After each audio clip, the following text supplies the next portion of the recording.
Hello my viewers, welcome back to my channel. तो आज मैं फिर आई हूँ आपके पास न्यू वीडियो के साथ और आज हम करेंगे चैप्टर 6 जिसका नाम है शहर, व्यापार और कारीगर। ठीक है, तो चलिए हम शुरू करते हैं। नगर वह क्षेत्र होता है जहाँ की कम से कम 70% जनसंख्या गैर कृषि कार्यों में संलग्न हो। भारत की प्रथम नगरीय सभ्यता हड़प्पा सभ्यता थी। पुराने नगरों में रोपड़, भगवानपुरा, रोजदी तथा मथुरा महत्वपूर्ण नगर थे। मेगास्थनीज ने अपने लेखों में मथुरा नगर को एक महान नगर लिखा है। मथुरा कुषाणों की दूसरी राजधानी थी। हर्षवर्धन के शासनकाल में मथुरा सूती वस्त्र का बहुत बड़ा व्यापारिक केंद्र था। कलहन की तरंगिणी से पता चलता है कि कनिष्क ने कश्मीर में कनिष्कपुर नामक एक नगर बसाया था। प्राचीन नगर अरिकामेड्डू पूर्वी तट पर एक समृद्ध व्यापारिक बंदरगाह नगर था। अरिकामेड्डू को पेरोप्लस ऑफ एरिथ्रियन सी नामक पुस्तक में पेडोक कहा गया है। अरिकामेड्डू में रोमन की पसंद की वस्तुओं का निर्माण किया जाता था और यह आयात निर्यात का भी केंद्र था। नगर व्यापारी और कारीगरों के मुख्य केंद्र होते हैं। प्राचीन भारत में ऐसे कई नगरों के उदाहरण मिलते हैं जो प्रशासनिक, वाणिज्यिक, पतन या धार्मिक नगर होते थे। चोलों की राजधानी तंजावुर एक प्रसिद्ध प्रशासनिक केंद्र होता था। तंजावुर कावेरी नदी के किनारे एक सुंदर नगर था जो राजराजेश्वर मंदिर के कारण भी काफी प्रसिद्ध था। तंजावुर नगर के वास्तुकार कुंजर मल्लन राजराज पेरुथच्चन था, जिसके नाम का उल्लेख राजेश्वर मंदिर की दीवारों पर उत्कीर्ण है।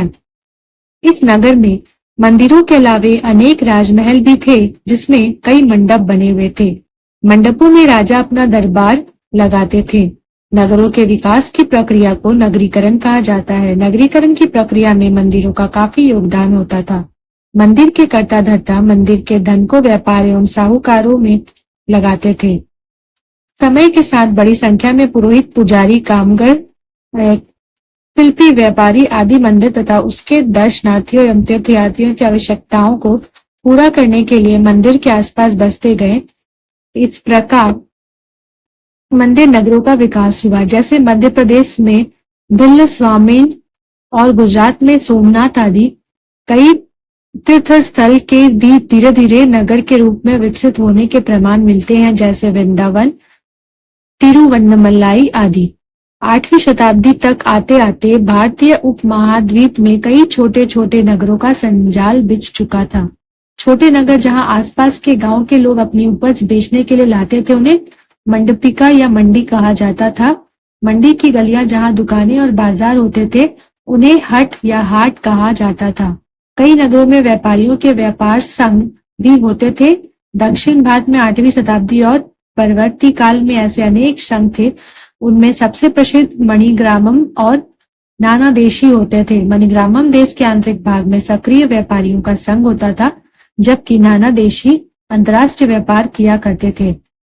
बीदर के शिल्पकार तांबे तथा चांदी में जुड़ाई के काम के लिए काफी प्रसिद्ध होते थे। इनकी विशेष कार्यशैली को बीदरी के नाम से जाना जाता था। पांचाल अर्थात विश्वकर्मा समुदाय, जिसमें सुनार, कसेरे, लोहार, राजमिस्त्री और बढ़ई शामिल थे, मंदिरों के निर्माण के लिए आवश्यक माने जाते थे। हम्पी नगर कृष्णा और तुंगभद्रा नदियों की घाटी में स्थित है। यह नगर 1336 ईस्वी में स्थापित विजयनगर साम्राज्य का केंद्र स्थल था। 15वीं से 16वीं शताब्दी में यह नगर अपने समृद्धि के चरम पर था। उन दिनों हम्पी के बाजार में मूरों या मुस्लिम सौदागरों के लिए सामूहिक रूप से प्रयुक्त नाम जैसे चेटियों और पुर्तगालियों जैसे यूरोपीय व्यापारियों के एजेंटों का जमघट लगा रहता था। हम्पी के मंदिर सांस्कृतिक गतिविधियों के केंद्र होते थे और देवदासियां विरूपाक्ष या शिव मंदिर में नृत्य किया करती थी। 1565 ईस्वी में दक्कनी सुल्तानों गोलकुंडा, बीजापुर, अहमदनगर, बरार और बीदर के शासकों के हाथों विजयनगर की पराजय के बाद हम्पी का विनाश हो गया। ऐतिहासिक नगर सूरत को पश्चिम का प्रवेश द्वार और मक्का का प्रस्थान द्वार भी कहा जाता है। सरत एक सर्वदेशीय नगर था जहां सभी जातियों और धर्मों के लोग रहते थे। अंग्रेज इतिहासकार ओविंगटन ने 1689 में सूरत बंदरगाह का वर्णन करते हुए लिखा है कि किसी भी एक वक्त पर भिन्न भिन्न देशों के औसतन 100 जहाज इस बंदरगाह पर लंगर डाले खड़े देखे जा सकते थे। सूरत एक महत्वपूर्ण वाणिज्यिक केंद्र था जो अपने सुनहरे गोटा किनारियों या दरी के लिए विश्व प्रसिद्ध था। वाणिज्य केंद्र ऐसा स्थान होता है जहां विभिन्न उत्पादक केंद्रों से आने वाला माल खरीदा और बेचा जाता है। सूरत से जारी की हुई हुंडियों को दूर दूर तक मिस्र में काहिरा, इराक में बशरा और बेल्जियम में एंटवर्प के बाजारों में मान्यता प्राप्त थी। हुंडी एक ऐसा दस्तावेज था जिसमें एक व्यक्ति द्वारा जमा कराई गई रकम दर्ज रहती है। हुंडी को कहीं अन्यत्र प्रस्तुत करके जमा की गई राशि प्राप्त की जा सकती है। दक्षिण भारत का एक महत्वपूर्ण बंदरगाह नगर मछलीपट्टनम नगर कृष्णा नदी के डेल्टा पर स्थित है। 18वीं शताब्दी में बंबई, कलकत्ता और मद्रास नगरों का उदय हुआ जो आज प्रमुख महानगर है। कई बुनकर और कारीगर तथा सौदागर को यूरोपीय कंपनियों द्वारा इन नए नगरों में स्थापित किए गए, जिन्हें ब्लैक टाउन्स कहा जाता था। ब्लैक अर्थात देसी व्यापारियों और शिल्पकारों को इन ब्लैक टाउन्स में सीमित कर दिया गया, जबकि गोरे शासकों ने मद्रास में फोर्ट सेंट जॉर्ज और कलकत्ता में फोर्ट सेंट विलियम की शानदार कोठियों में अपने आवास बनवाए। इस प्रकार समय के साथ साथ नगरीकरण का नया स्वरूप उभर कर सामने आया। तो ये काफी छोटा चैप्टर था जो यहाँ खत्म होता है। अब हम कुछ ऑब्जेक्टिव क्वेश्चन आंसर देखेंगे, वस्तुनिष्ठ प्रश्नोत्तर। तो पहला क्वेश्चन है, मेगास्थनीज ने किस नगर की महान नगर कहकर संबोधित किया था? ठीक है, किस नगर को महानगर कहकर संबोधित किया था? तो आपका आंसर हो जाएगा मथुरा। ठीक है, ऑप्शन सी मथुरा। कश्मीर में कनिष्कपुर नामक नगर बसाया था, किसने बसाया था? तो कनिष्क ने। ठीक है, कनिष्कपुर कनिष्क ने। अरिकामेड किस नगर के निकट अवस्थित है होगा, यहाँ पे मिसप्रिंट है। ठीक है, निकट अवस्थित है, तो आपका इसका आंसर हो जाएगा पुडुचेरी। ठीक है, भारत में नगरीकरण का आरंभ हुआ था,